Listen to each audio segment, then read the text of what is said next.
So today I'll be showing you how to create a GIF from a video on your Samsung Galaxy S25 or S25 Ultra. So let's go to the gallery and pick a specific video. So we have this 4-minute video and you want to scrub through the video until you get to the point where you want to create a GIF. So let's say I want to create a GIF at this point where this guy is showing me this gear lever, okay? And you want to pause the video there. So we want to create a GIF around this area of the video.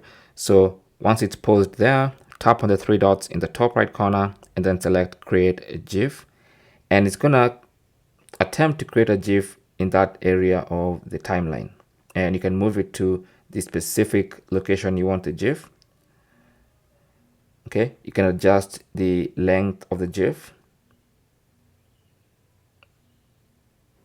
So I'm going to go for 3.6 seconds. Now you can adjust the speed of the GIF. So the default is 1x. So you can go to twice the speed, as you can see, or you can go to half the speed, which makes it very slow. So I'm just going to go to twice the speed.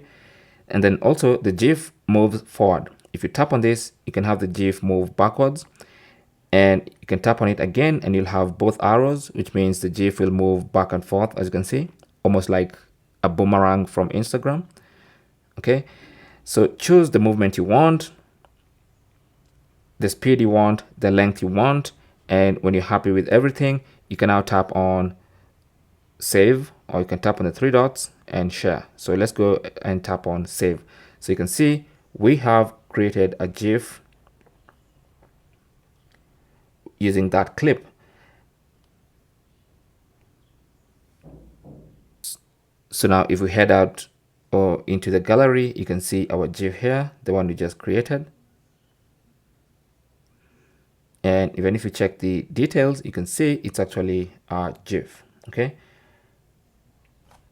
So you can see it's a .gif that confirms it's a GIF. Now you can go ahead and share this to your GIF pages like gif.com and what have you. So that's basically how to create a GIF from a video on your Samsung Galaxy S25 or S25 Ultra. Keep in mind that this does not have to have been created from a video taken with this phone. It could be any video. You can get any video from anywhere. As long as it's in your gallery, you can do it that easily. Okay, don't forget to like and subscribe, and good luck.